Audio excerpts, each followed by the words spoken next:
The Adventures of a Newcomer, Chapter 15, in which the Darling goes into business and the Midgets into bankruptcy. "What makes you look so cheerful, Earl?" asked Eddie on the following Sunday afternoon. "I've had a talk with Mr. Gade, and now everything's all right between us. I wanted to apologize before the whole class, and he wouldn't hear of it. He says if there's any apologizing to be done, he'll do it himself. Then I begged him not to speak about it at all, and he's promised. I like him even better now. When he explained to me all his reasons for objecting to my conduct, I felt that I had laid myself open to being misunderstood, and that instead of being too hard, he had been too easy on me. Mr. Gade's a trump," said Eddie, and there was gladness written upon his face. "It cost me a lot to go up to him, though," continued Earl. "I haven't done much apologizing in my life, and it doesn't seem to come natural. Last evening, after I had that talk with Father Noland, I went off and prayed for courage. I got it from the Blessed Virgin. Now I have to go and pray for one more thing, and I'm going to pray to her again." "You needn't tell me what it is," said Eddie. "I can guess it. There's only one thing I'd like to suggest." "What is that?" Eddie blushed and hemmed and hawed for a moment. "Well, you might want a godfather and say, Earl, won't you take me?" And then the two lads laughed and giggled.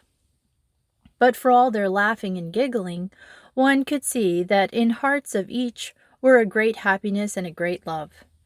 "Maybe I'll need you, Eddie.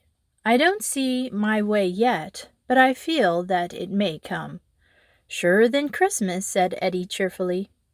"Hello there! Oh dear, Mamma's darling tackling a small boy." They had turned the corner of the classroom building and come suddenly upon two boys. One was Ethelrod and the other a very small boy, Willie Reardon by name. Ethelrod was holding Willie by the coat and speaking, apparently with great earnestness. On the catching sight of Earl and Eddie, he slunk away with an expression of annoyance on his face, which did not escape the quick eye of Devereux. "Was the Darling trying to sell you something, Willie?" "Yes, he had a silver watch chain, which he said is worth over $2.50, and offered it to me for 30 cents. "Did you buy it?" "Not for 30 cents. I got him down to 20. "He tried to sell me that chain," laughed Earl, "for 50 cents. What a fellow he is!" "But wasn't he trying to get something else out of you when we came round the corner?" continued Eddie. "Yes, he offered to lend me 20 cents cash if I pay him 25 cents on Tuesday, when I get my pocket money. I bought the chain the same way, for 20 cents. But on Tuesday, when we get our pocket money, I'm to pay him 25 cents. "Oh-ho!" cried Eddie, his eyes snapping. "Now I'm beginning to understand. Did you notice, Earl, that the Darling has been holding confidential talks with nearly every little chap in the yard?" "Yes," responded Earl. "Now that you speak of it, it does strike me that he has been up to something." "Up to something?" repeated Eddie. "It's quite clear what he's been up to." "Why, the yard has been flush with money today. Didn't you see the crowd at the candy store, and the way the pies went? Think of its being a Sunday. 5 days since the fellows got their pocket money." "That is strange," said Earl, "especially since I collected 15 cents from every boy last Tuesday for the football fund." "And that's precisely what has helped out Ethelrod's plan. He saw that the small boys were hungry and hard up this morning, and he's been lending them 20 cents or so, provided they pay him back 25 cents next Tuesday." "It's a regular confidence game," cried Earl indignantly. "I'll stop that thing right now, even if I have to pay the extra money myself. If there's anything I hate, it's imposing on little boys. Why, that fellow is as selfish as— Confound it! I'll go and see him at once and give him a piece of my mind." "No, you don't, Earl," said Eddie, catching his indignant friend by the arm. "Just wait till we've talked it over. I think I see a way of fixing the matter without any trouble. There's no use in fighting when fun will answer just as well." Now look here, Willie Reardon. You see the way things are, don't you? I see that the darling has been working us little boys for all we're worth, answered Willie ruefully. I know 2 fellows he lent 15 cents to, and is to get a quarter back from each. Well, whispered Eddie, poking his index finger into Willie's face, I want you to keep quiet for a while. If you talk, you'll spoil the fun, and besides, you'll lose money. Just leave the matter to me and Earl and Roger, and you'll find that everything will turn out all right. Now, you'll keep quiet, won't you? Of course. Very well. Clear off now and tell Roger Haynes we want to see him right away. Earl, I've got a grand scheme. Listen. Ed fell into a whisper and unfolded his plan. Earl, as he listened, actually laughed. Presently Roger came up and was admitted into their confidence. For nearly an hour did the 3 conspirators put their heads together. When they had come to an agreement, they were as jolly as a trio of boys as could be found. In a body they went up to the treasurer's room. They entered giggling, and even after the door had closed them in, everyone passing along the corridor could hear now and then a merry laugh. And the loudest laughter of them all was the treasurer himself. Father Harter, the treasurer of Henryton College, was a hale old man with a clear eye and a venerable face. He had been dealing his whole life with young boys, and having been so humor-run a harum-scarum himself, he could sympathize with the wild boys, and being a man of tender heart and generous sentiment, he loved and was loved by every student with whom he came into contact. Only one charge had ever been lodged against the gray-headed, cheerful old father. He was too lenient in his judgment. If God could err, it would be on the side of leniency. The 3 boys came out presently, and it was evident that by their faces that Father Harter had entered heartily into their scheme. Although they talked together confidentially, at all odd moments on the following day, Devereux nevertheless contrived to keep close watch on Ethelred. This young gentleman was behaving strangely. There was an air of restlessness about him. He held 2 secret conferences with Farewell, the day's scholar, and during the second received from him a letter. Eddie saw the envelope slip stealthily from Farewell's hand to the others, and he felt almost sure that something was wrong. Had he but seen the address upon the envelope, his suspicions would have received the strongest confirmation. I'm willing to bet the money that I lent the darling against 5 cents that Ethelred is going to run away again, he said to his 2 chums.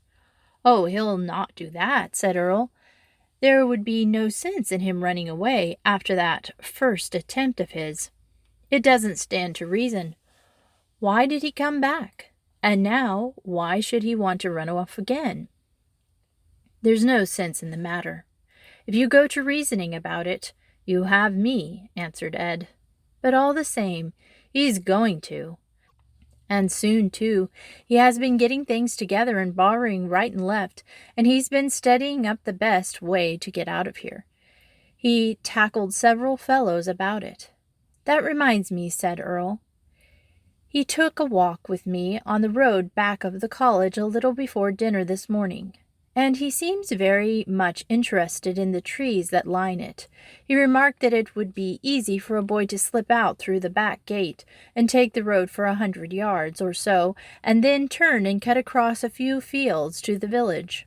Then I asked him whether he was thinking of running away again, and he began to protest most eagerly that he had not the least thought of doing so, till I shut him up. It didn't occur to me then that there was anything back of his eagerness, but now that you have spoken, Ed, I begin to think that he wasn't quite natural. Exactly, assented Ed. He protests too much. It's pretty clear, put in Roger, that if the darling intends running away again, he's not going to publish it on the housetops. If there's anyone knows it, added Earl, it's Farewell. He's a crooked day scholar, and whenever a tough character gets into our yard, Farewell always becomes his chief friend.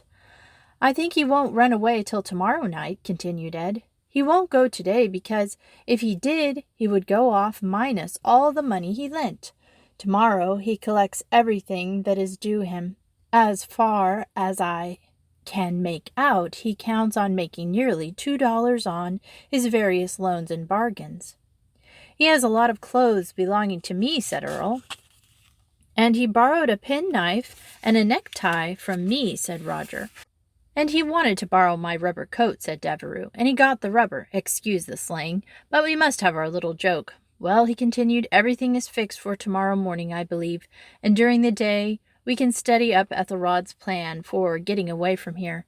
I'm afraid, he added as the bell rang for night studies, that I study more Ethelrod than lessons tonight. If he were to stay here much longer, I should lose my class standing. Good night, boys. Just try to keep alive till tomorrow morning. And indeed, they were very much alive the next day, when after breakfast they scampered from the refectory to the corridor on which was situated the treasurer's office. Every boy in the small yard took part in that scampering, each one endeavoring to get a position nearest the treasurer's room. Within 2 minutes after leaving the refectory, the junior students were all down up in line, pushing and tugging and pinching and sparring after the manner of their kind.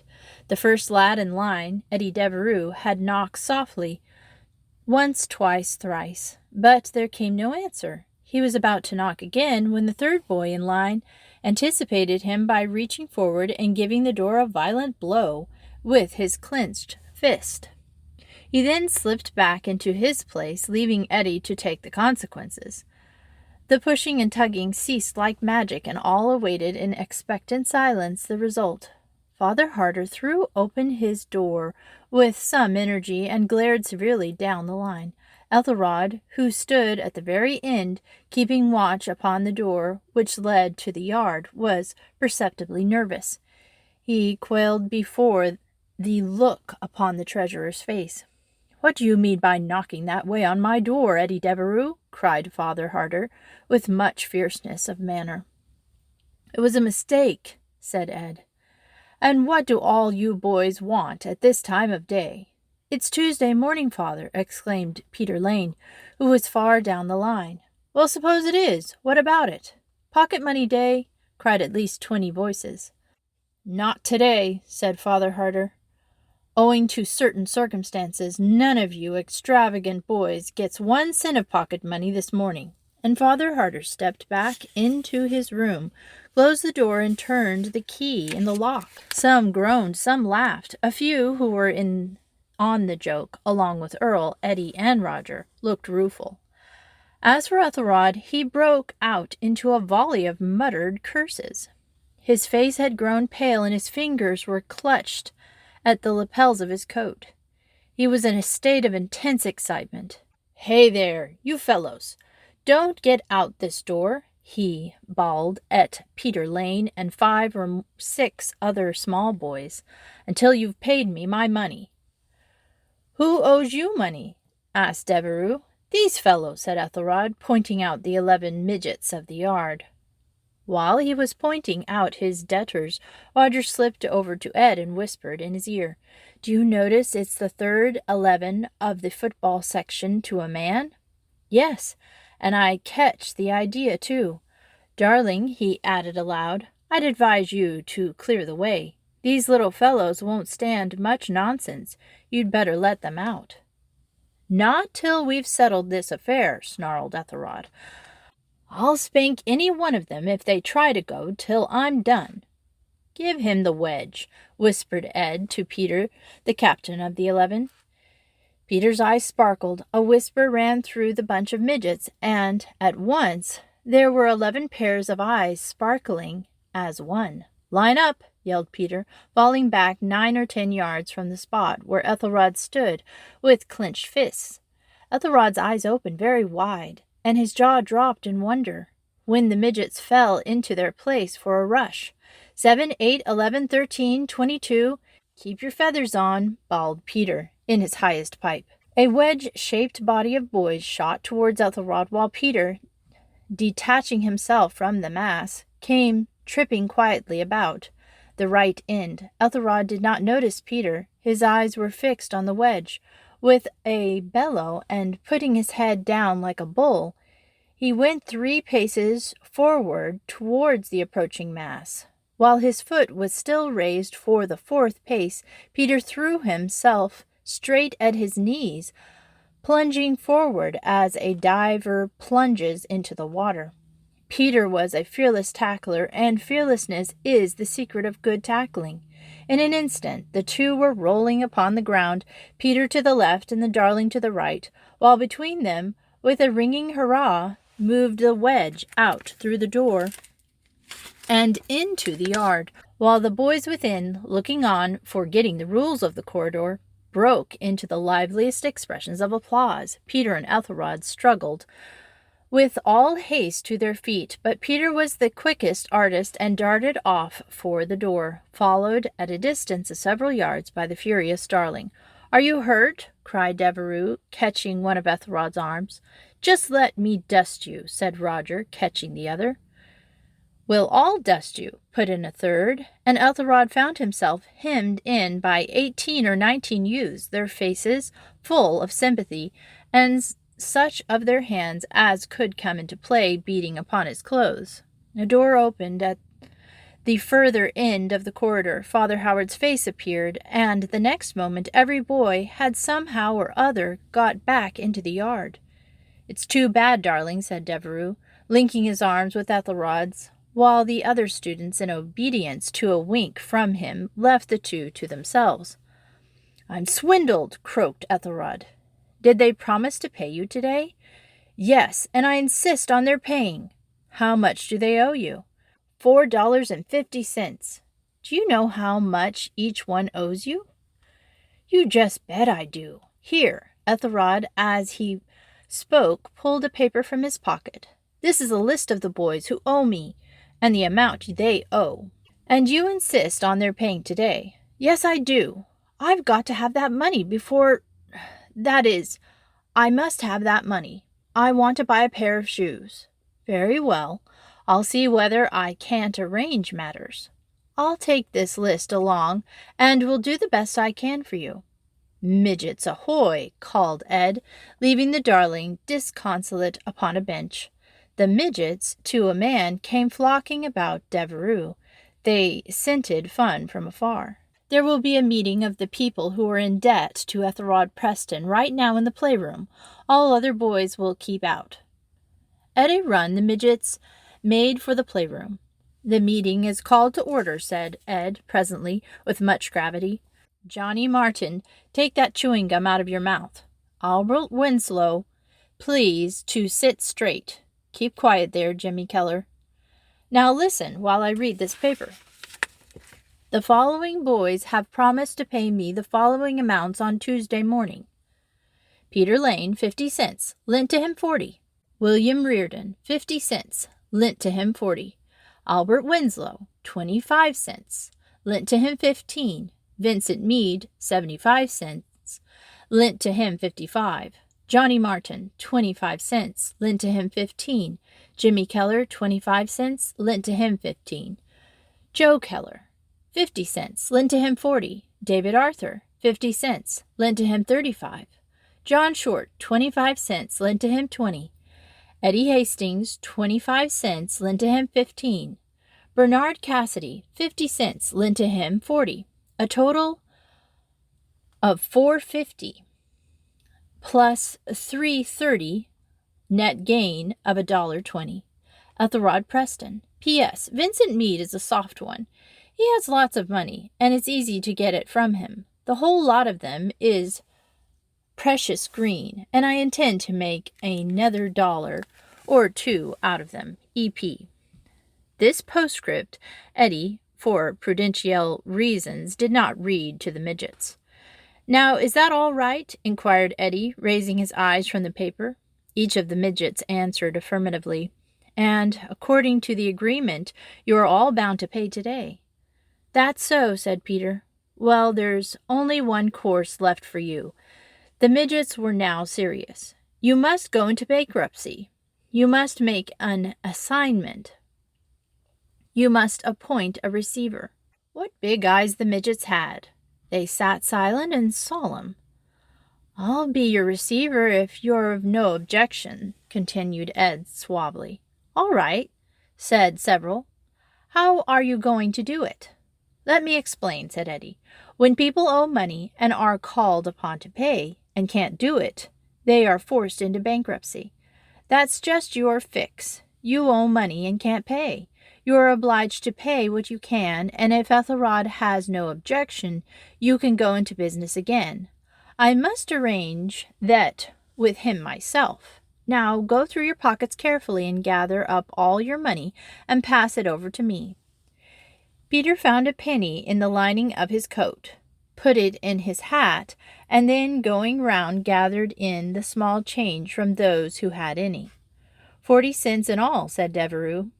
Boys, as far as I can make out, each of you will pay 8 cents on the dollar. That is, those who owe the darling 50 cents will satisfy by paying 4 cents, and those who owe 25 cents by paying 2 cents. He took out his notebook and made a calculation. At that rate, I find that your debt will be paid off for 36 cents. And what'll you do with the other 4 cents? Asked Johnny Martin, a serious boy with a sharp face. I shall keep that for my commission, said Ed cheerfully. Do you mean to say, continued Martin, that after you pay the darling those 36 cents, you don't owe him anything more? Not exactly.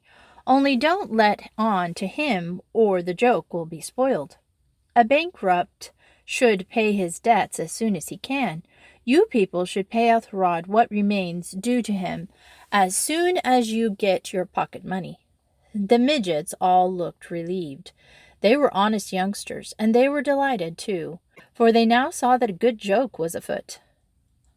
I shall now, if you have no objections, young gentlemen, go over and try to fix up accounts with the darling, continued Eddie. He arose and, followed by the crowd, crossed the yard. Ethelrod Preston, you insist on payment. Yes, I do. Well, those little fellows can't pay their debts in full, and as you insist on full payment, they have been forced to make an assignment and have gone into bankruptcy. Ethelrod stared stolidly. Well, I don't care whether they go into bankruptcy or not. I want my money, and that's all. And as they have gone into bankruptcy, pursued Devereux, they have appointed me their receiver. Are you going to pay me my money?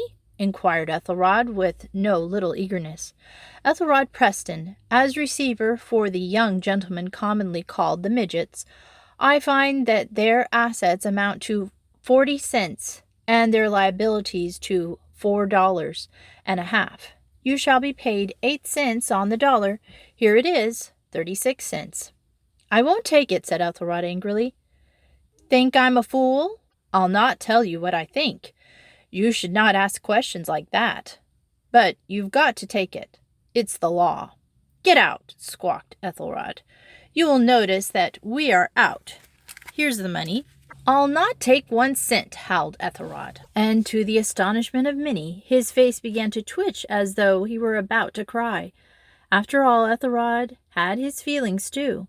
This unexpected exhibition confused Eddie. He was a tender-hearted boy and could face anything but tears.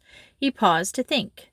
The joke was too hard on Ethelrod. Devereux had intended going much further, but he could not do a cruel thing.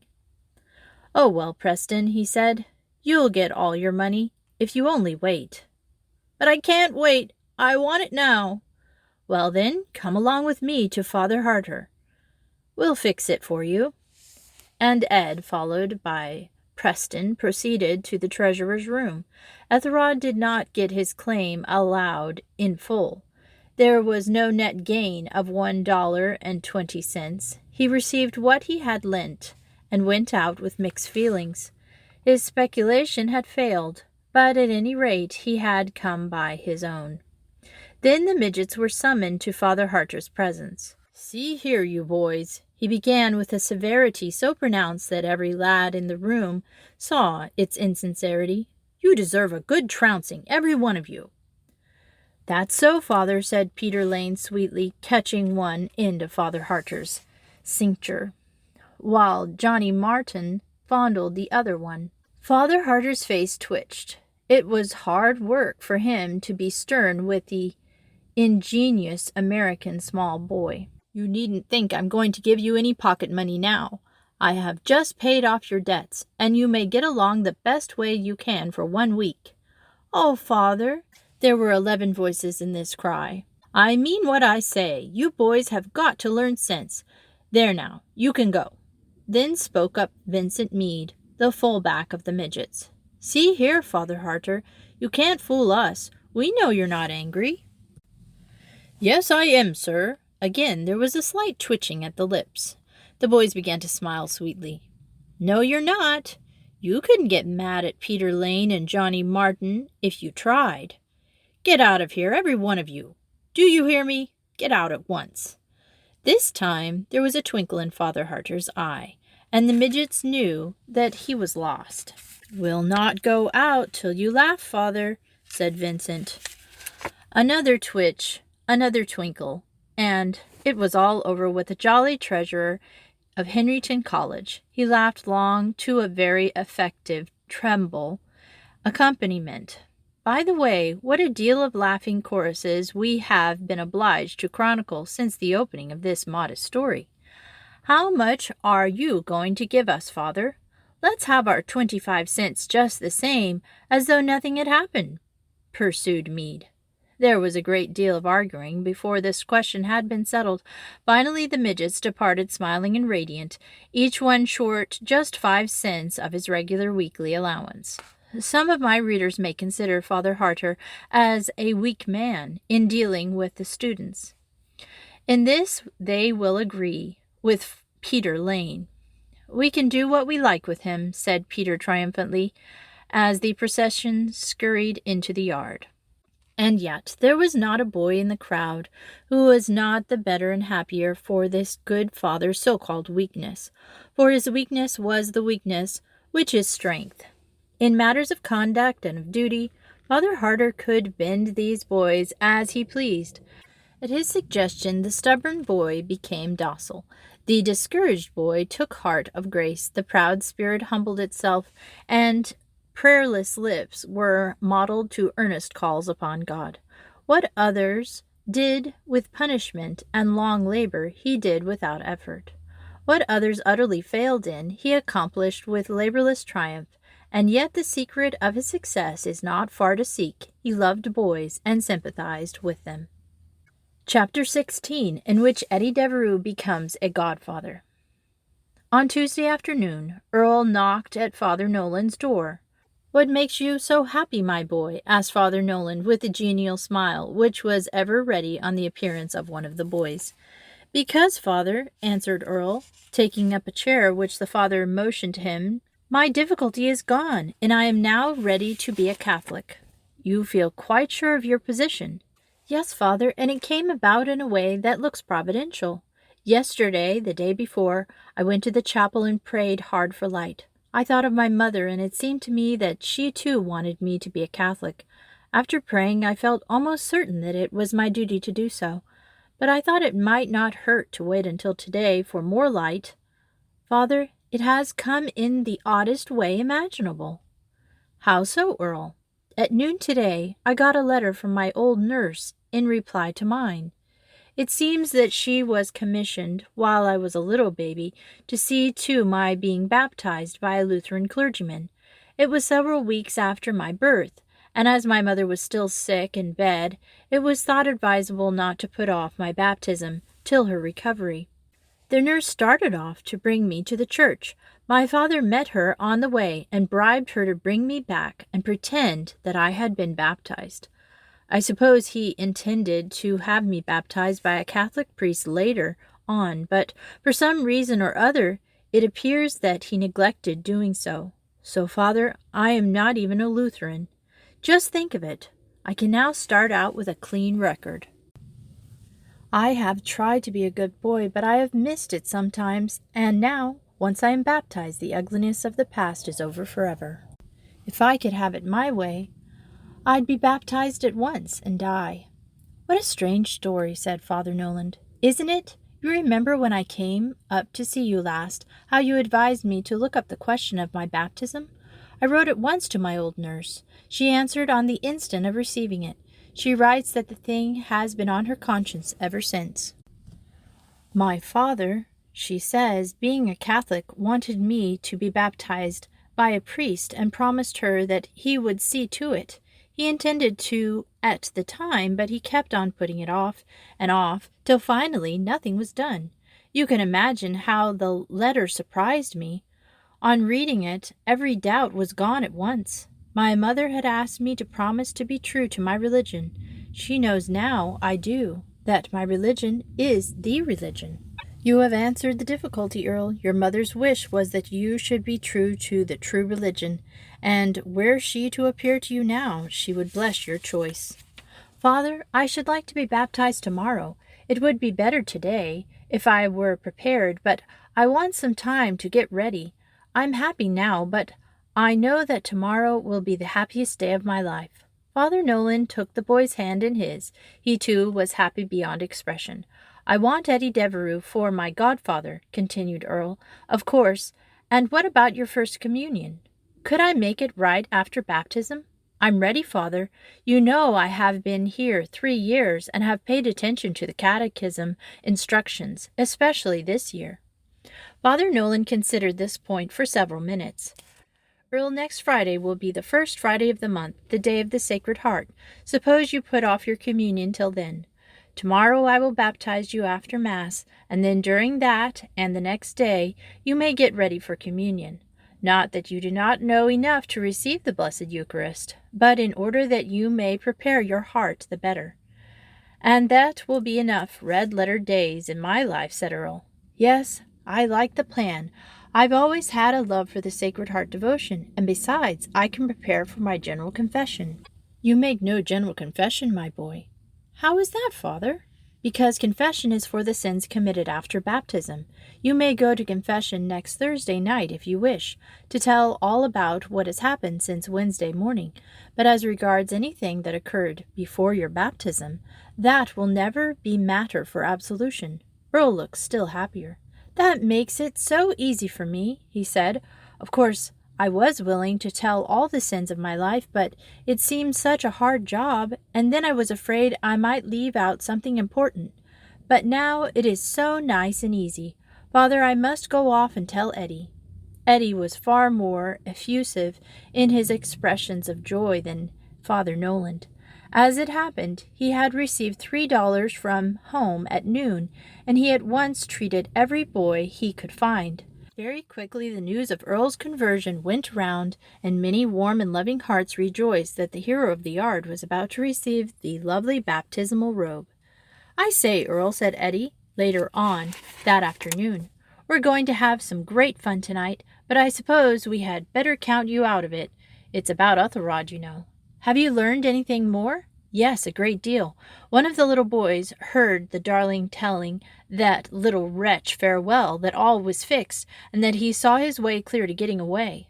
Other fellows saw Ethelrod steal out into Maple Tree Road back of the college. He had several packages when he went out, and he disappeared in a clump of trees some distance down. When he came back again, the bundles were gone. His box in the washroom is empty, and he has been arranging his desk in the study hall."